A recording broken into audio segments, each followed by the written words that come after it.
And today our philosophical investigations will center around a man who is no stranger to haggis, Cullen skin Cranachan, rich Aberdeen Angus beef, Clutie dumpling. I could go on. Born in Edinburgh, Scotland, home of the European Crip Walk.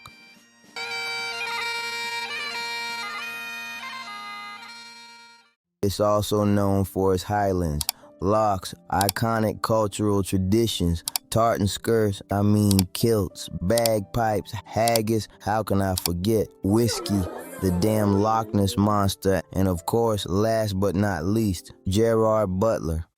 This is Sparta! This video is not to glaze Gerard Butler, although his acting in that one movie was immaculate. Man, that boy acted like rent was due. But in all seriousness, we are here to talk about and kind of critic David Hume. Although I much rather talk about Gerard Butler. One more round of applause for Gerard Butler. Stop it. Get some help. Hume is known for his philosophy, but what he isn't well known for, but should be known for, is his opinion on black people. That man is racist!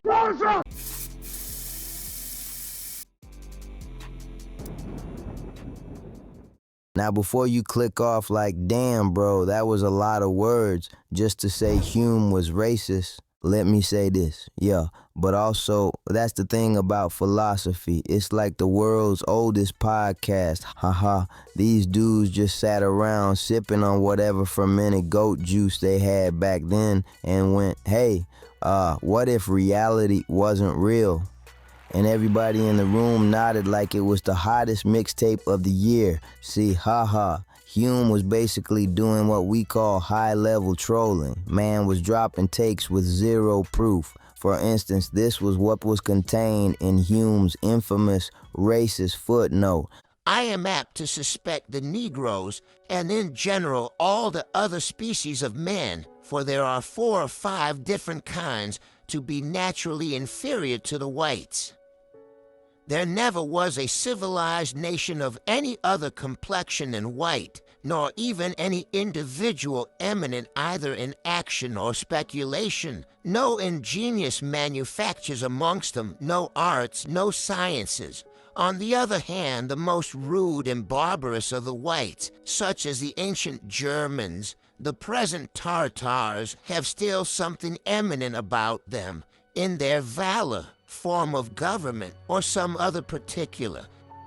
Such a uniform and constant difference could not happen in so many countries and ages if nature had not made an original distinction between these breeds of men. Not to mention our colonies, there are Negro slaves dispersed all over Europe, of which none ever discovered any symptom of ingenuity, though low people without education will start up amongst us and distinguish themselves in every profession. In Jamaica, indeed, they talk of one Negro as a man of parts and learning, but 'tis likely he is admired for very slender accomplishments, like a parrot who speaks a few words plainly. And that's where the hiatus will start. You can see right here the reaction from Mark Cuban. And I know racism was the fashion back in the day. There was no Twitter back then and definitely no cancel culture. His homies must have been like, damn bro, publish that, put it in a book. And look, the wild part is, it worked. Nobody's gonna know. Nobody's gonna know. They're gonna know. How would they know?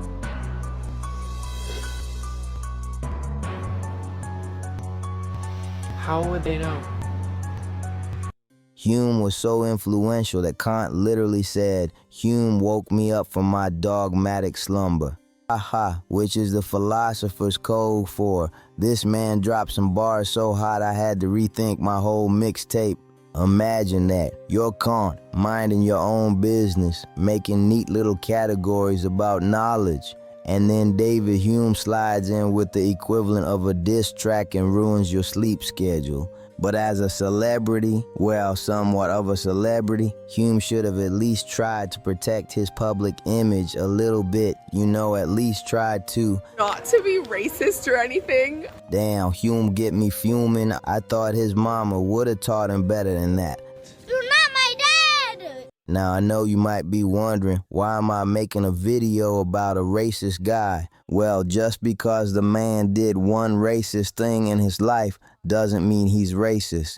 Everyone deserves a good court hearing and due process before being found guilty of such a heinous act. I'm not going to cancel my boy without at least giving him a mock trial. I'll take him to the court of public opinion and make sure he gets a fair trial. Maybe his quill slipped. Maybe he was drunk off some Scottish whiskey when he wrote that footnote. Let the man appeal. Let the man make his case. Let the man...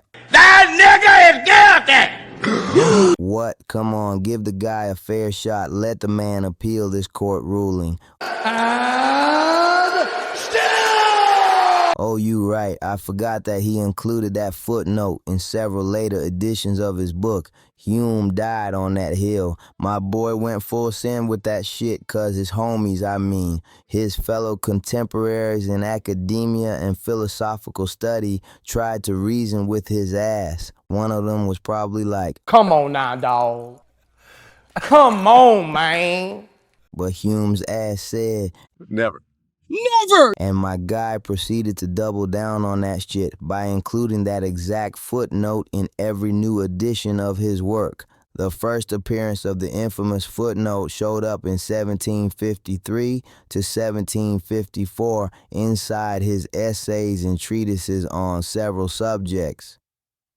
You'd think after the backlash he might go, "Aight, my bad, let me remove that." Nope. Then boom, 1758 edition, footnote still there. 1770 edition, guess what? Still there. And in case you thought maybe on his deathbed he'd have a change of heart, the 1777 posthumous edition, yeah.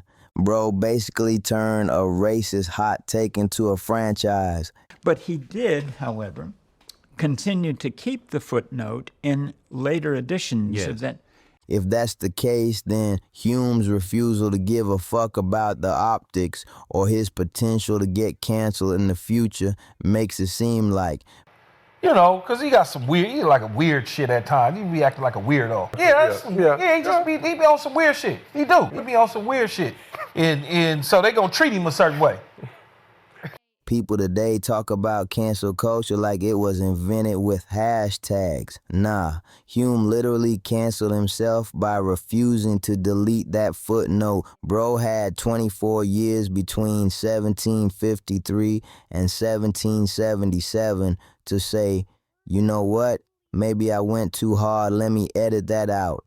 Cut that out! Haha, but no, Hume was like the DJ Khaled of racism, just kept yelling another one every time a new edition dropped.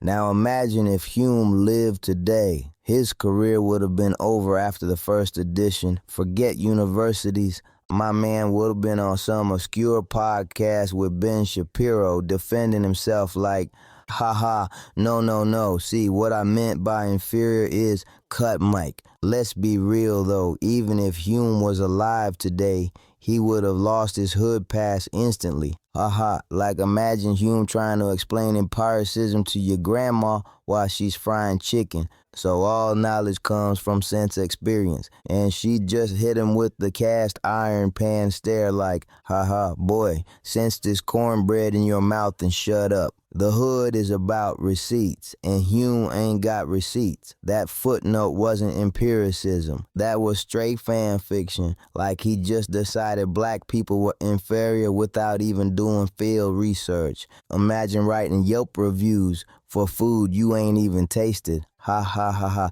I heard this burger nasty. Bitch, you ain't even been to the restaurant. But then again, let's even consider that part of his philosophy, founded at least in part by his influential work in empiricism. This philosophical theory and scientific practice emphasizes on knowledge gained through sensory experience, observation, and experimentation. This same theory had him claiming all knowledge comes from experience, but there were few, if any, blacks that he was familiar with. He had not traveled to Brazil or to the Caribbean, which is where most slaves from the West African. Assuming empiricism is dependent on the experience of the individual and not secondhand accounts. How would my guy use empiricism to justify his footnote if he ain't ever seen, felt, smelled, heard, or tasted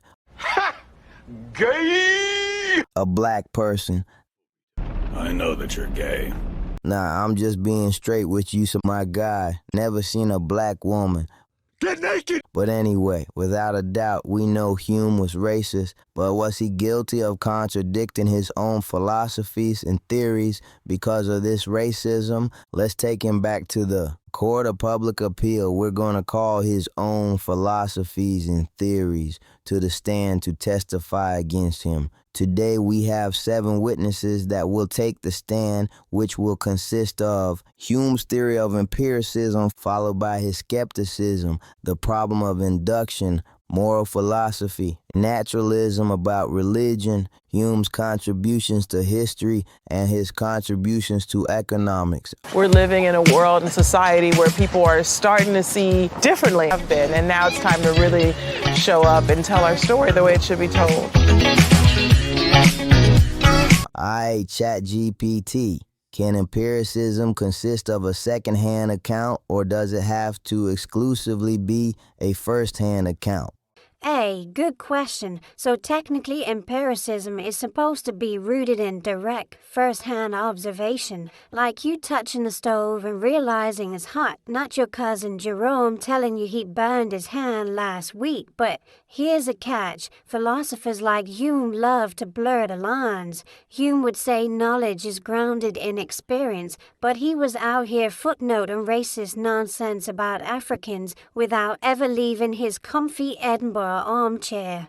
My boy wasn't out in the field. He was sipping tea and writing hot takes like a Twitter philosopher. So if we're judging by his standards, apparently second-hand accounts, stereotypes, and straight-up hearsay count as empirical evidence. So yeah, real empiricism equals first-hand observation. Lazy empiricism equals Hume's brand of, I heard it from my uncle's barber's apprentice, so it must be true. Moral of the story, if your empiricism sounds like Hume's, you might just be doing racism with extra steps. Thank you, ChatGPT. Well, from that answer, I'd say Hume didn't base his racist footnote on empiricism, which would make sense considering. It's beyond ironic that David Hume's skeptical empiricism shows one thing, and one thing only, without a shred of doubt, namely, that empiricism is impossible. Damn, man, I'm trying to get to the bottom of this. The mystery of the origins of the notorious racist footnote. I'm going to use Hume's skepticism, problem of induction, moral philosophy, naturalism about religion, and political and economic thought against him. Damn! Let's start with Hume's skepticism philosophy. Hume was skeptical of 2 things, causation and God. I'm agnostic. Agnostic. Lazy man's atheist. When it comes to causation, Hume is pretty much questioning the relationship between cause and effect. This doesn't appear to help his case for racism, because if I say those people are black, so they are inferior. We didn't observe a necessary connection between the cause and the effect. So based on Hume's own argument, the problem of causation, we can't accurately observe a cause to the effect of labeling black people inferior. What is this game? And when it came to Hume's skepticism of God, although it seems to have nothing to do with race, I find it peculiar that when it comes to the existence of God, agnosticism is acceptable. As it can be, I mean, he's entitled to his opinion, but when it comes to agnosticism, when it comes to just simply the consideration of racial equality for a black person like you. What do you mean you? In other words, Never. Never! My boy Hume was a devout racist. Amen. Amen. Amen.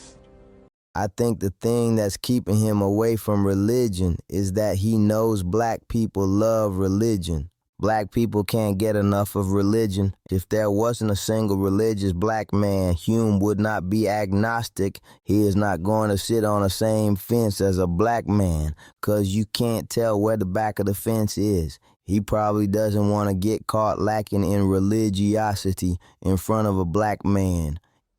I'm only what God has given me. He doesn't want to give a black man that sort of satisfaction. Amen. Amen. Amen. Well, what about the problem of induction? Does that justify racism? Well, according to the problem of induction, what happens in the past can't be justifiably used to predict future events. So even if black people were inferior in the past, it doesn't mean they are inferior in the future. So this doesn't check out. Gotcha, bitch! There's one more problem, quote-unquote problem, that we need to consider, and that is the is-ought problem. This problem is also known as Hume's law, and ironically enough, Hume's guillotine. The reason I say it's ironic is because I'm about to put him in his own guillotine. Oh, shit. Here's an example of the is-ought problem. Support your claim. Don't run from your claim. Support it. You're saying that atheists can't account for morality, so what's the argument for that? You can't get an ought from an is the argument. Back to Hume. Hume makes an is claim in that black people are inferior, while inexplicably making an ought claim by pretty much saying I need to keep this footnote even though. The thing about that footnote is it just appears dropped out of the sky. Yes. He never anywhere returns to the whole question No. of what we would call race. The idea of race is a there is a missing premise in regards to the footnote. To make the argument logically sound, Hume should have at least stated the missing value or moral premise. That's his own criterion. Speaking of morality, Hume grounded morality in feelings and sentiments rather than God. So after knowing his feelings on black people, it will be hard for his advocates to try to convert a black man to atheism or agnosticism using his definition of morality. Good God! Everything my boy said and wrote is a reflection of himself, which is why I believe his theory of self aligns best with his decision to keep that footnote. Ultimately, it's on him. The theory states that the self is a bundle of perceptions connected by association, which means that footnote is what Hume chooses to associate with. Ultimately, at the end of the day, Hey, it is what it is. At the end of the day, the is statement that Hume purposefully left some racist footnote in his books in conjunction with the odd statement, therefore he is a racist, places me on the same guillotine that I just put him on. Personally, I'm not the biggest fan of the many problems that Hume brings up, including his empiricism and skepticism, because as we've seen, these theories have the potential to fall flat. Right, you're right. But I mean, I get it, man. I get why Hume was so influential to other great thinkers. He influenced Immanuel Kant, Jeremy Bentham, John Stuart Mill, Adam Smith, Thomas Reid. A few moments later. Arthur Schopenhauer, Bertrand Russell, A.J. Ayer, Rudolph Carnap, James Madison, Thomas Jefferson, Friedrich Hayek, Charles Darwin, Sigmund Freud. The list probably goes on and on. Goes on and on and on and on and on and. Although I personally think that the conclusion of these theories are ultimately futile and fruitless, as we've discussed earlier. Empiricism is impossible. But like I said, I get it. When it comes to the exploration of theories, it's more so a matter of the journey than the destination, if that makes sense. I mean, Hume paved the trail with his exploration of empiricism, and those that were inspired by him built off that trail, but didn't necessarily end up in the same destination, if you know what I'm saying. You know what I'm saying? Let me get my guy here to explain better. C.S. Lewis said that the purpose of philosophy is not to cut down forests, but to irrigate deserts. We're supposed to be actually building something up. That's thanks to Hume's philosophy, the guys I mentioned previously were able to irrigate deserts of the mind. Sensational. And that's the word you're looking for. Exactly. Yeah, sensational. It's understandable that you might not have an affinity to philosophical explorations, at least to the level that they had back then. You have to understand that they didn't have any distractions like social media or anything else like that. Thinking back then was way different, just a completely different game. It's like the NFL of the early 2000s compared to the NFL of today. It was a lot tougher back then. Likewise, the type of thinking that was done back then was excruciating. It was. Like, it was just like a period of just thought. Just straight thought. I'm talking about university level, final exam type of thinking on a daily basis. Words can't properly explain the level of thinking with due justice, because it was almost like troubleshooting, like with some sort of technology. We only see that the thing is on or off. But Hume really took off the hood to understand the inner workings and become a better troubleshooter. It's like back-end programming as opposed to user experience testing. I mean, to that level of depth, yeah, because if you want to do it properly, it can be soul-crushing. Yeah. Advil for days, man. But if that's what it takes, then that's what it takes. Eventually, with that level of thinking, you're bound to discover something. But regardless of any consolation, we are thinking creatures. We spend pretty much every waking moment of our lives thinking. It plagues us to the point of nausea. Guys like Hume simply wanted to master the craft of thought. If you're going to suffer for it, you might as well strive to be one of the best to have ever thought. You have to, if you want to do it, you got to do it properly. Now let's talk about his economics real quick. Hume was chopping it up with Adam Smith, Mr. Invisible Hand, the dude who basically invented capitalism, with extra seasoning. They both agreed that greed, when channeled right, could actually benefit society, which is hilarious because if that's the case, the hood has been running economic philosophy since forever. You ever seen a cousin sell snacks at school? That's Humeonomics right there. Self-interest, supply and demand, all wrapped in a Ziploc bag of hot Cheetos. But here's where Hume fumbled. His whole thing was, markets don't need heavy regulation. Self-interest will balance things out. Cool. But then this man turns around and regulates black people in his mind like he was the Federal Reserve of racism.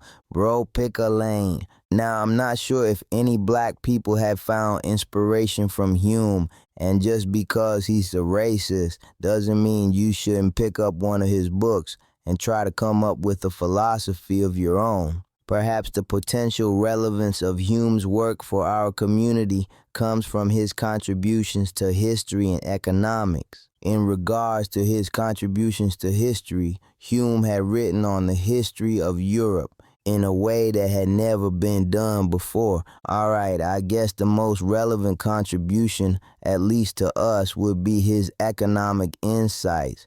Let's see if he redeems himself by giving us tips on how to get to the bread. Hume was running in the same circles as Adam Smith, who was known as the father of modern economics. And so inevitably their philosophies intertwined to the point where I will argue Smith got a sizable sense of philosophy from Hume, and Hume got a sizable sense of economics from Smith.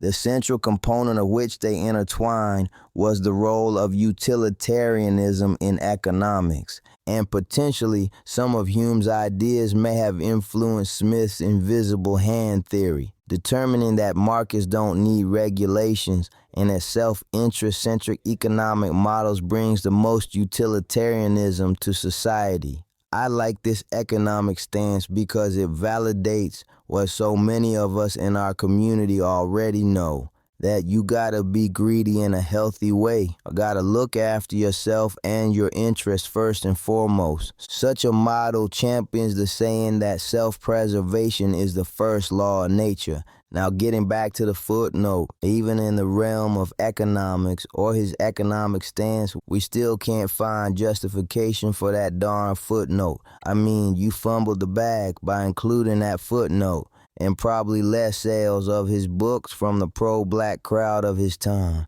So once again, That nigga is guilty! I would love to hear any defense of the prosecutor in the comments down below. In summary, Hume was a racist who couldn't elaborate or justify his footnote because his theories and philosophies, at least to some degree, serve as an antithesis to that footnote. The hood doesn't fuck with him as a person, but we fuck with his ideas. And personally, he is not my hero. I would never want to meet him. To say Hume is your hero, now that's white privilege. David Hume definitely left the world as a hero. But then, his ghost has been catching strays in the modern era. And honestly, he earned every single one. For years, his fans tried to sweep that racist little footnote under the rug, but history said, nah, bring that broom back here.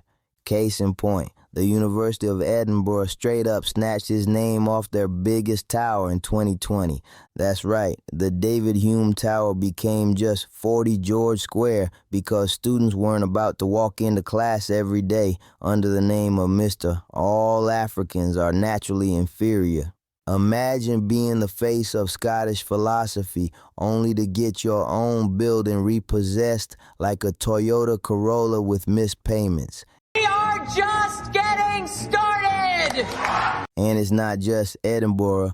Across philosophy departments, scholars have been clowning him for years. You'll see takes like great thinker, except when he turned into the founding father of racist hot takes.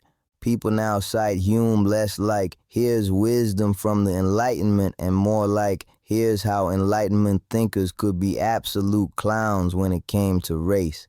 It's not even about us. It's about legacy. Legacy check. You know you messed up when you built an entire tower of philosophy, only for students 250 years later to say, nah, tear his name off the building, put George Square back on. Hume thought he was building an empire of ideas. Turns out he just built a tower with a weak foundation. Now imagine Hume on Twitter in 2025. He'd be that dude dropping long threads like, the problem of causation is misunderstood. Let me explain. And 14 tweets later, he randomly slips in. 15, also, black people are biologically inferior. Ha ha, like bro, what? You had us with the epistemology, then you went full Reddit mod. The replies would be cooking him. Source? Ha ha. My guy, you live in Scotland. You've never even left the block. And then he block you, log off, and still add it in the next edition of his book. Matter of fact, picture Hume walking into a modern black barbershop. He sits down, starts talking about empiricism, skepticism, the problem of induction. Everybody nodding like, okay, big brain, I see you. Hey, that's some real good shit, my nigga, for real. Then he drops the footnote. Family, get out of here.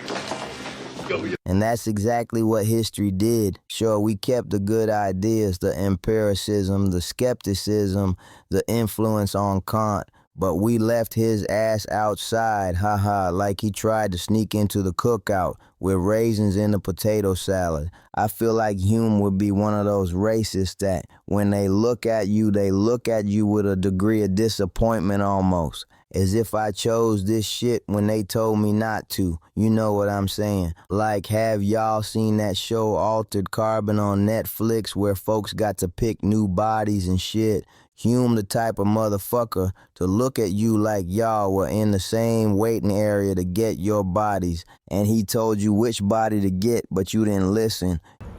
Your body is not who you are. You shed it like a snake sheds its skin. It certainly doesn't help that season 1 was better than season 2.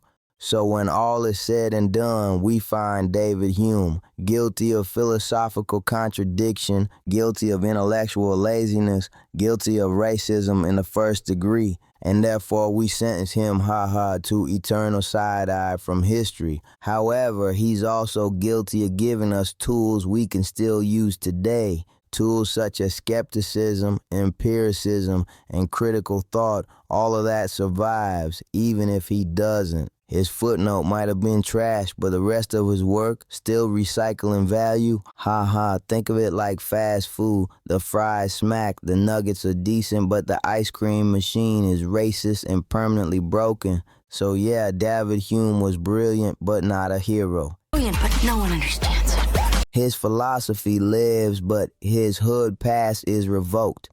Ha, and maybe that's the lesson. Don't let anyone sell you pure genius without the fine print.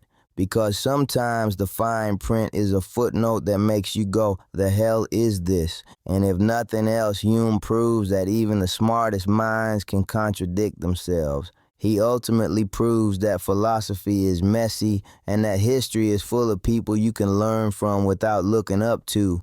If we toss Hume in the trash completely, we lose out on ideas that shape modern thought. And that's the urban paradox. How do you take the gems without carrying the garbage? How do you say, yeah, I'll keep the skepticism, but leave the racism at the door, thanks? In the hood, we've been living this contradiction forever, separating art from the artist.